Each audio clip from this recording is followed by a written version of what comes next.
Bonjour à tous, bon congé des fêtes parce qu'au moment où on enregistre cet épisode, cette chronique livre, nous sommes le 29 décembre. Alors, je ne sais pas quand vous allez l'écouter, mais je trouve que la période des fêtes, c'est toujours propice à la lecture, à l'évasion dans un bon livre. Et aujourd'hui, je vous en propose pas un, mais deux.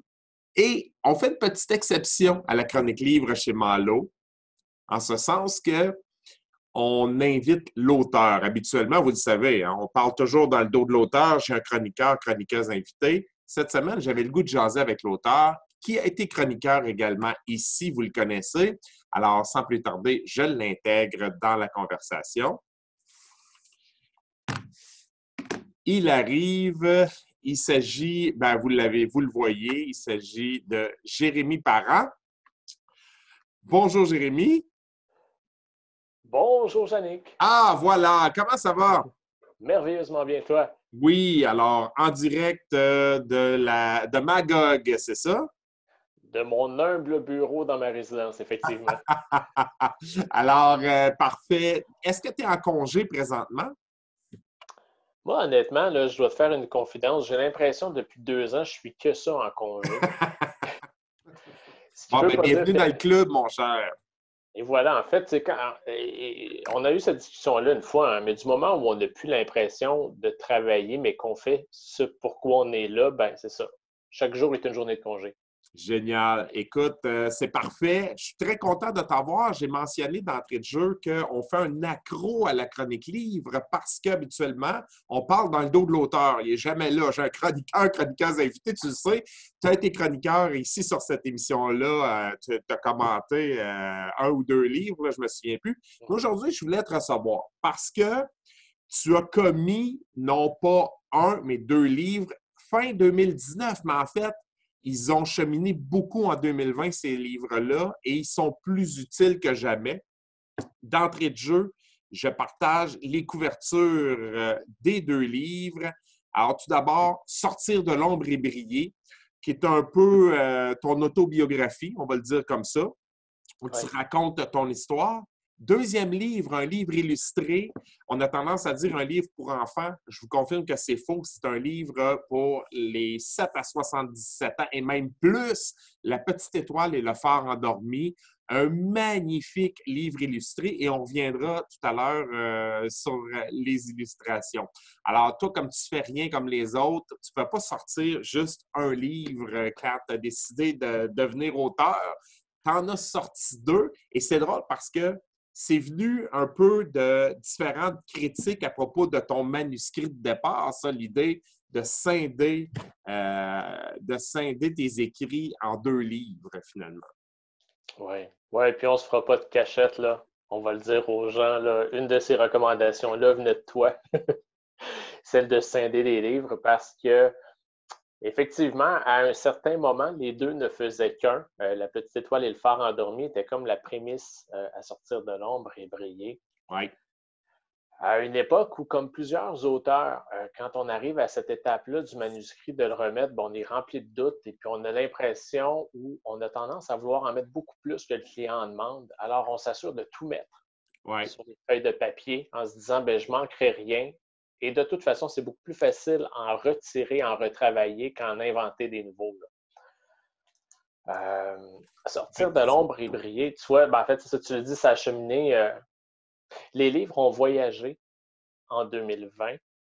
Mais j'ai surtout compris en 2020 la raison pour laquelle je les avais écrits. Et ça a été une belle odyssée. Et tu vois, cette entrevue qu'on tient là, je ne sais pas quand elle sera diffusée, on s'en est pas jasé hors Le d'onde. plus vite possible, là, j'ai quelqu'un qui s'occupe de ma chaîne YouTube et probablement cette semaine qu'on va le faire. Au moment où on se parle, nous sommes le 29 décembre 2020. Je le Ah. voyais peut-être un peu comme un bilan. Je ne sais pas, toi, comment tu voyais ça, hein? C'est le même que je le vivais quand tu m'as fait l'invitation hier. J'étais la tête dans mon cahier d'écriture, parce que j'écris à chaque jour. Mais cette période-ci de l'année, c'est ça, je passe en revue mes cahiers depuis le début de janvier. À chaque jour, quand j'écris le matin, moi, je donne un titre à ma journée. C'est Ah, important, c'est comme un chapitre. Alors, à la fin de l'année, je refais une espèce d'inventaire de chacun des titres. ce qui m'amène à donner un titre global à chacun des mois et à apprécier mon année, là. Et c'est là où j'en étais quand j'ai reçu ton courriel. Ah, c'est génial. Écoute, je repartage les couvertures.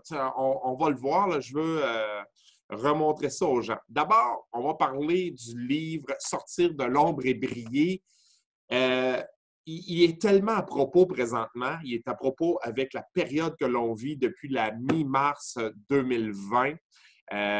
J'ai l'impression, je vois des gens qui, pour toutes sortes de raisons, sont tombés dans l'ombre un peu ou ont décidé de choisir l'ombre actuellement. Il y a une portion de ça qui m'inquiète et je trouve que la couverture de ton livre est très à propos. C'est qu'on peut choisir de sortir de l'ombre, on peut choisir de briller.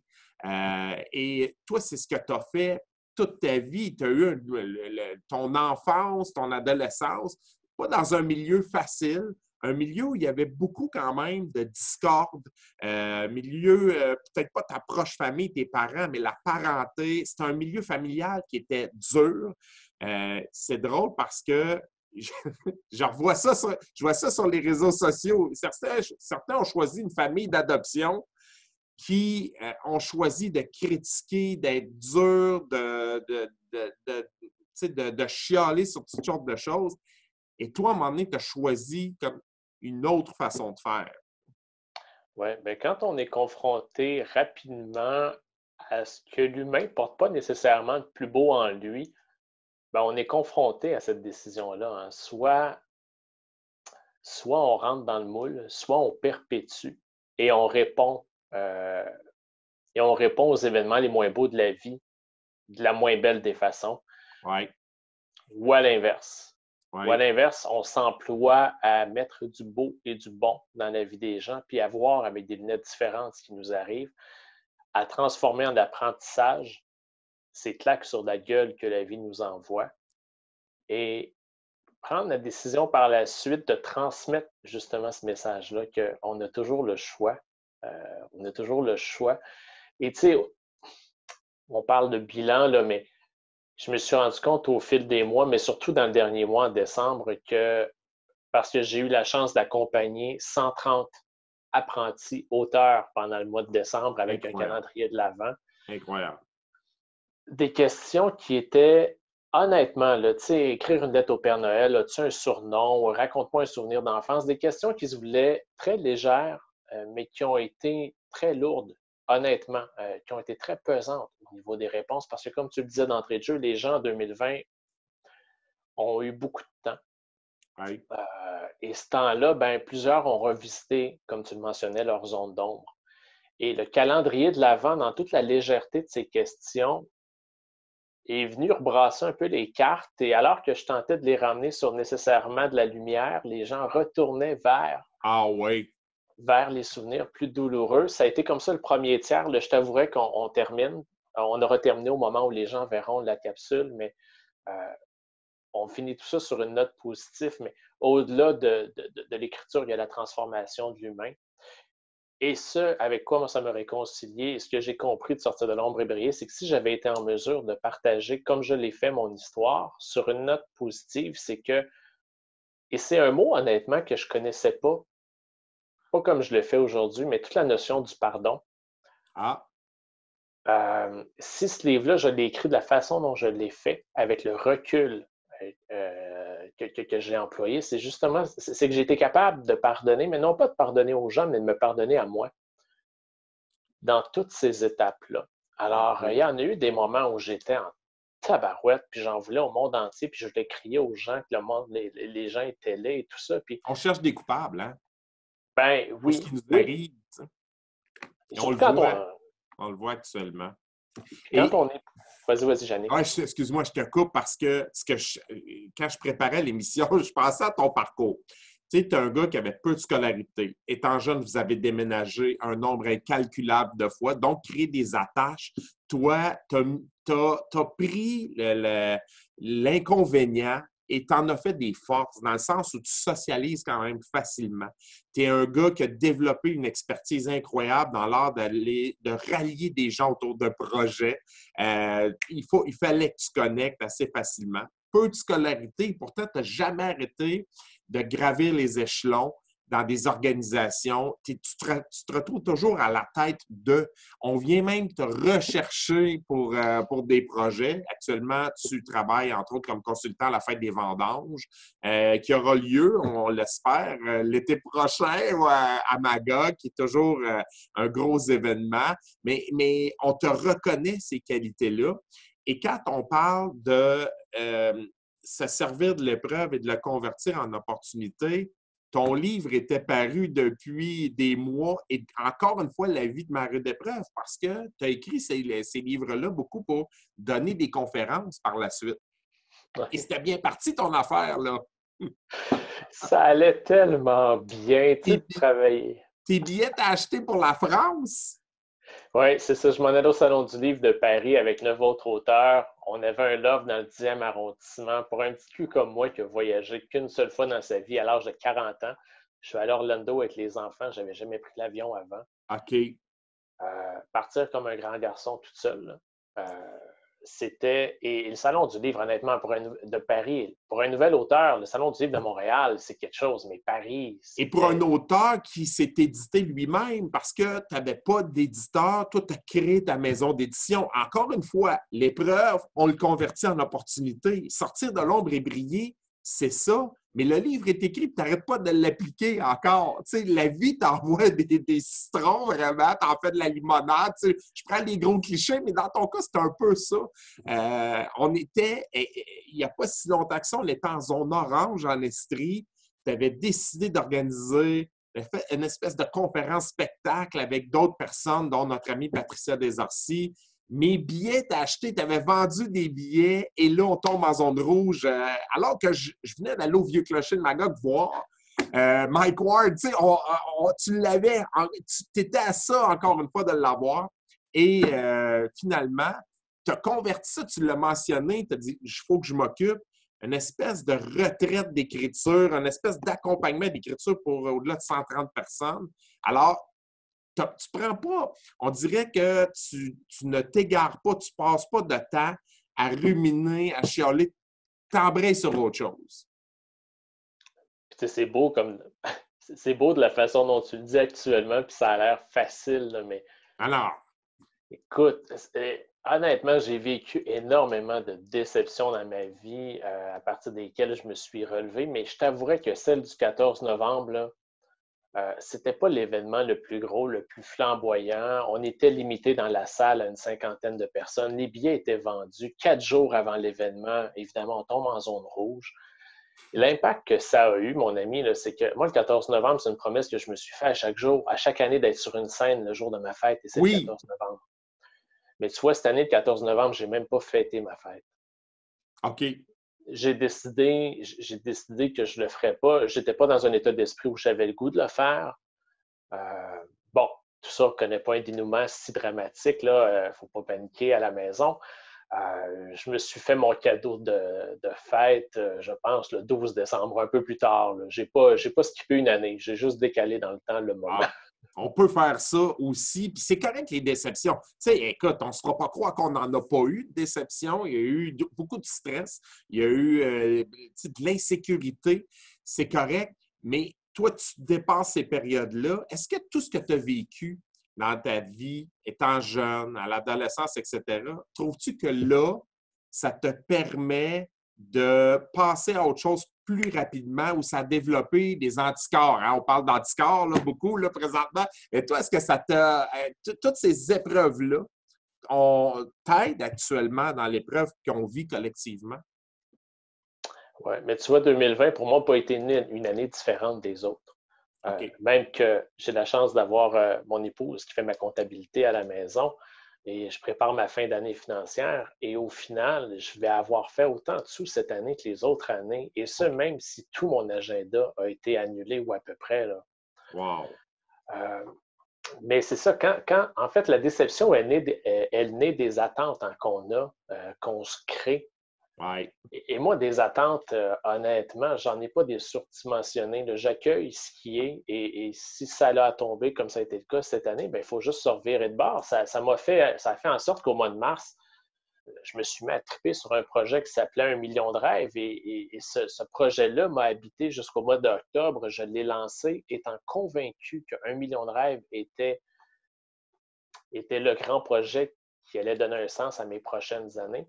OK. Et Ça 20 marche jours, pas? 20 jours plus tard, 1 million de rêves, 1 million de rêves a repris sa place dans mon cahier et je OK. suis revenu au gardien de phare parce que ceux qui liront Sortir de l'ombre et briller, je parle d'un homme à un moment donné qui m'a fait rencontrer l'humilité. C'est Robert Théoret, mon ancien président de la Chambre de commerce à Magog. Oui. Robert a cette sagesse de l'homme qui a vécu. Et au mois d'octobre, mi-octobre, je pense, Robert m'a invité à prendre un café, alors que d'habitude, c'est moi qui le fais. Et là, c'est lui qui le faisait, c'était son initiative. Oh, OK. Ouais, on est allé prendre un café. Et comme un vieux renard, il a tissé. Écoute, je le vois maintenant avec le recul, là. Il est brillant, cet homme-là.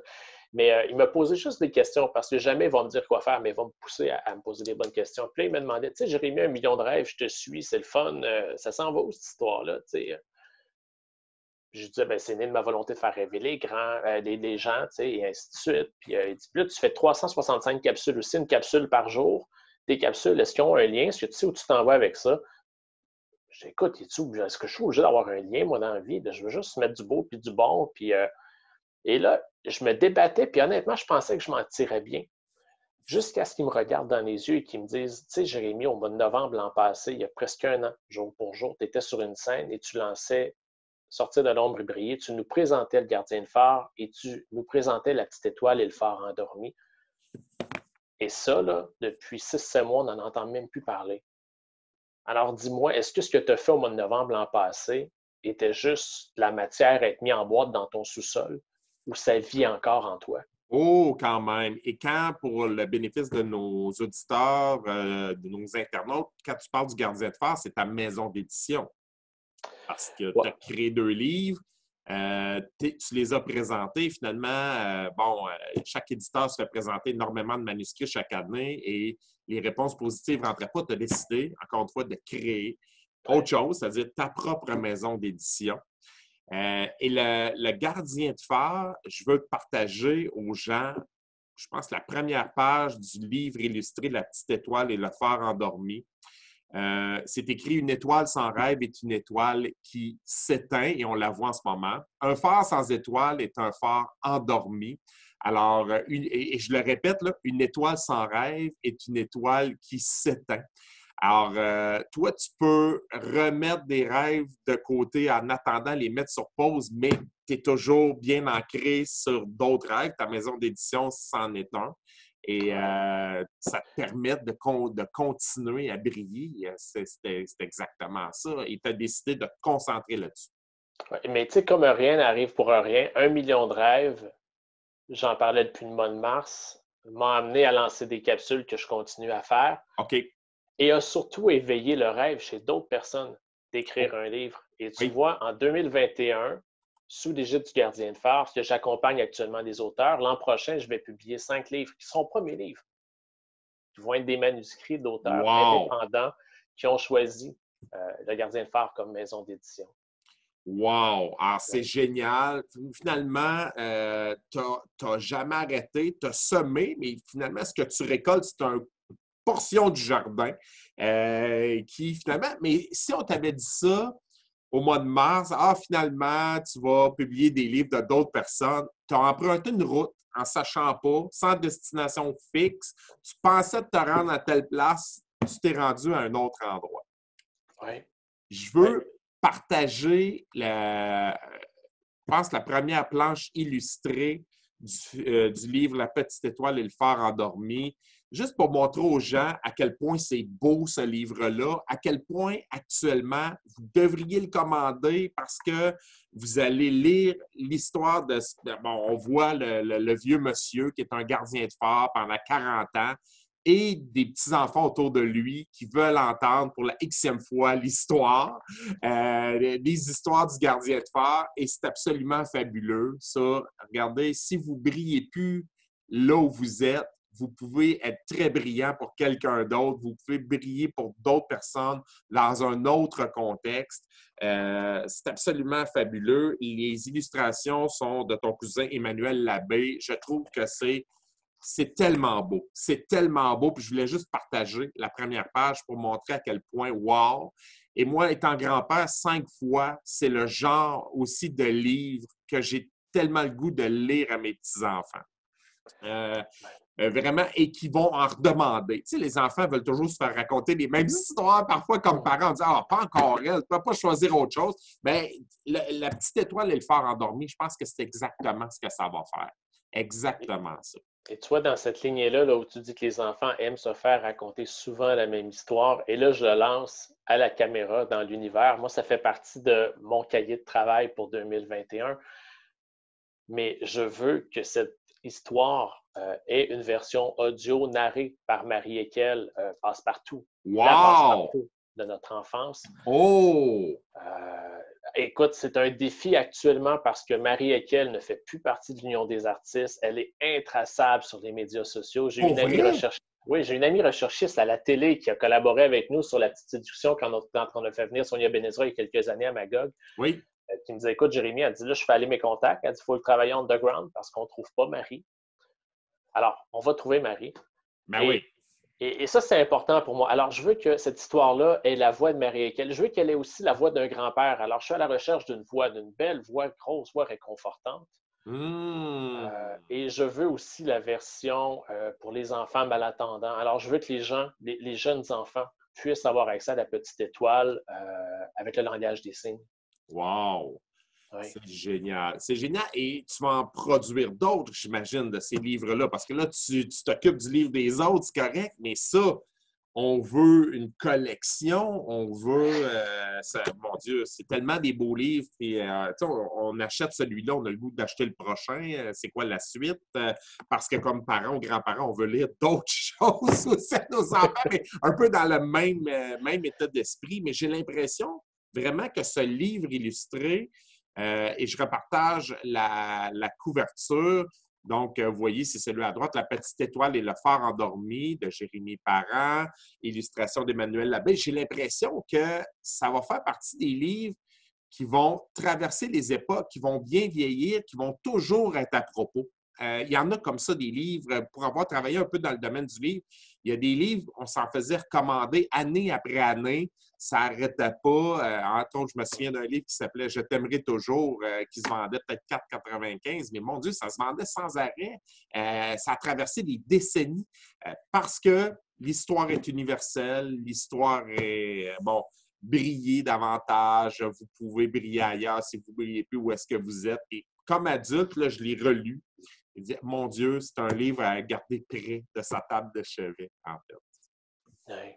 Oui, je suis convaincu aussi. Puis tu vois, j'ai évidemment des projets d'écriture. J'avais annoncé le soir du lancement.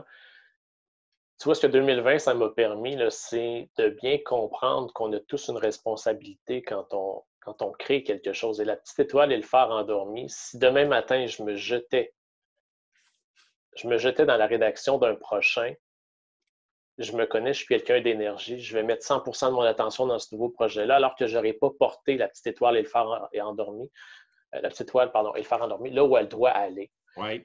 Je te disais, je vais mettre des voix, je veux qu'ils soient en langage des signes. L'objectif que j'ai, c'est d'en vendre 3500 l'an prochain en n'étant toujours pas distribué. Alors, ce que ça me demande à moi comme entrepreneur, c'est de travailler sur la mise en place de canaux de communication, de canaux de diffusion au moment où on se parle qui n'existent pas, de travailler avec des associations. La petite étoile et le phare endormi peut très bien être un objet faisant partie d'une levée de fonds de Leucan ou de la Fondation Rêve d'enfant. J'ai cette marge de manœuvre-là, moi, où le livre n'a pas été écrit que pour générer des sous. Il a été fait pour changer des vies puis faire rêver des gens. OK, oui. Alors, il est là, mon 2021, avec la petite étoile. Bien, j'allais te poser la question. Qu'est-ce qu'on te souhaite pour 2021? Mais juste avant, je veux que tu nous dises comment on fait pour se les procurer. On sait qu'on vit une période où là, les librairies sont fermées, le livre n'est pas vu comme un bien essentiel, grave erreur, mais bon, c'est comme ça. On va réouvrir probablement le 11 janvier. Mais d'ici là, on peut quand même se procurer tes 2 livres? Oui, et la meilleure façon de le faire, c'est de le faire directement sur le site Internet. Alors, le www.legardiendephare.com. Et ce que ça me permet, honnêtement, quand vous allez faire votre commande, j'ai ajouté une case spécifique où je vous demande à qui est adressé le livre et à quel nom je dois faire la dédicace, parce qu'il n'y a pas un livre qui ne sort pas de chez moi sans que j'ai pris le temps de le dédicacer. Et honnêtement, j'ai eu à en faire passablement dans le temps des fêtes. Et là, j'avais du plaisir avec les gens. Je leur demandais, mais c'est pour qui? Alors, c'est pour le petit Julien. Alors, Julien, est-ce qu'il y a des traits caractéristiques? Est-ce qu'il y a quelque chose de particulier? Est-ce qu'il y a un défi à relever? Wow. Et là, ça me permettait de personnaliser la dédicace et de porter encore plus loin le message. Et pour moi, ça fait toute une différence. Vraiment, je trouve ça admirable. Tu avais organisé une retraite d'écriture dans un phare. Avant que tout ça nous tombe dessus, moi, je trouvais que l'idée était fabuleuse et ça, il ne faut pas lâcher ça. Il ne faut vraiment pas lâcher ça. Tu me parlais de l'accompagnement de 130 personnes en décembre dans leur projet d'écriture. Pendant que je t'écoutais, je me disais, pourquoi je n'ai pas fait ça? Pourquoi je n'ai pas fait partie des 130? Bien, tu vois, moi, en 2021, ce sera ça parce que j'ai amorcé l'écriture d'un livre. Évidemment, à travers tout ça, j'ai beaucoup donné de formation. J'ai créé ma propre émission. Mais ça vient un peu me hanter. C'est toujours un bruit de fond en disant « Hey, tu le fais pas, là, fais-le. » Alors, il faut vraiment procéder avec ça. Et j'ai l'impression que si je n'ai pas l'espèce de suivi, ben, le suivi permet d'avancer. Écris n'importe quoi, mais écris, entraîne-toi parce que écrire un livre, c'est un marathon aussi. Et si tu ne t'entraînes pas pour le marathon, ça ne fonctionnera jamais. Tu vas répéter l'expérience, j'imagine, de cette espèce de cet atelier d'accompagnement? Oui, bien là, honnêtement, c'était une démarche grand public, ouvert à tous. Oui. Il y avait des gens de 30 à 85 ans. Oui. Ça a été un apprentissage énorme. Là, ce sur quoi je travaille 2021, mais en fait, t'en parles, tu sais, l'espèce de bruit qui reste, puis l'espèce de sentiment de culpabilité, de j'avance pas. Et là, avec les 5 personnes avec lesquelles je travaille, bien, je me suis rendu compte de où sont les douleurs, tu sais, puis combien les gens ont besoin de réaliser quelque chose. Alors, Charles Dubois, que tu connais très bien, notre ami Charles, je vais commencer une collaboration avec Charles en 2021. Et on va commencer déjà avec 2 auteurs en janvier. Mais on va faire un hybride. Charles est aussi un prête-plume et quelqu'un qui est, en fait, ce qu'on appelle, nous, un ghostwriter. Alors, quelqu'un qui peut écrire à la place d'eux. Vraiment. Mais maintenant, le partenariat que j'ai avec Charles, c'est qu'il va prendre 2 de mes auteurs qui vont accompagner, où ils auront une séance assistée d'1 heure par semaine avec Charles. Charles va mettre en place les écrits, va le réenvoyer et un chapitre à la fois, comme ça, on va bâtir les livres avec l'engagement que j'ai pris que leur livre serait publié en 2021. Alors, du 1er janvier au 31 décembre, ben, une personne qui souhaite se lancer et le faire de façon accompagnée a mon engagement qui tiendra son livre entre ses mains au temps des fêtes prochaines. Parfait. Wow. OK. C'est noté, mon cher. On peut aller sur Facebook, Le Gardien de Phare. Je vois également www.legardiendephare.com. Tout ça est valide. On peut commander par là les livres. Oui, c'est la porte privilégiée pour ça. Bon. Alors, vous voulez être inspiré par quelqu'un qui convertit sans arrêt, même cette année, les épreuves en opportunité. Sortir de l'ombre et briller, c'est un must, vous devez le lire. Vous voulez un beau livre illustré que vous allez lire à vos enfants puis qui vont vous faire réfléchir, vous, à votre propre vie, enfants, petits-enfants, La petite étoile et le phare endormi. Les illustrations sont magnifiques. L'histoire est profonde. L'histoire mérite d'être lue et relue. Alors, commandez ça. On va partager le lien du site Internet et de la page Facebook sur la chaîne YouTube de Bienvenue chez Malo. Merci. Un 29 décembre, tôt le matin, de m'avoir consacré cette demi-heure. Ça a été un réel plaisir, mon cher. Un grand merci, Yannick, et au plaisir de se revoir plein de fois en 2021. Effectivement. Alors, à vous, chers internautes, je vous remercie infiniment. Vous nous avez suivis tout au long de l'année. En fait, depuis à peu près la fin mars où cette émission a été créée. Il y aura une autre chronique pour la période des fêtes. On s'en va voir Lucky Luke, le plus récent album de Lucky Luke, qui est absolument fabuleux. Et je vais en discuter avec une chroniqueuse invitée. Pourquoi ça sera elle? Je vous le dis d'entrée de jeu, c'est qu'on est allé à la même librairie à 1 heure d'intervalle acheter le même album. On l'a partagé sur les réseaux sociaux. J'ai dit, ça sera elle, c'est Sonia Patnaud, directrice du Centennial à Lennoxville, qui va nous parler de ça demain. Et vraiment, pour décrocher, il n'y a pas mieux que ça. Alors, merci de nous suivre. Merci encore une fois, Jérémy. Et à vous, ben, je vous dis à la prochaine. Bye bye!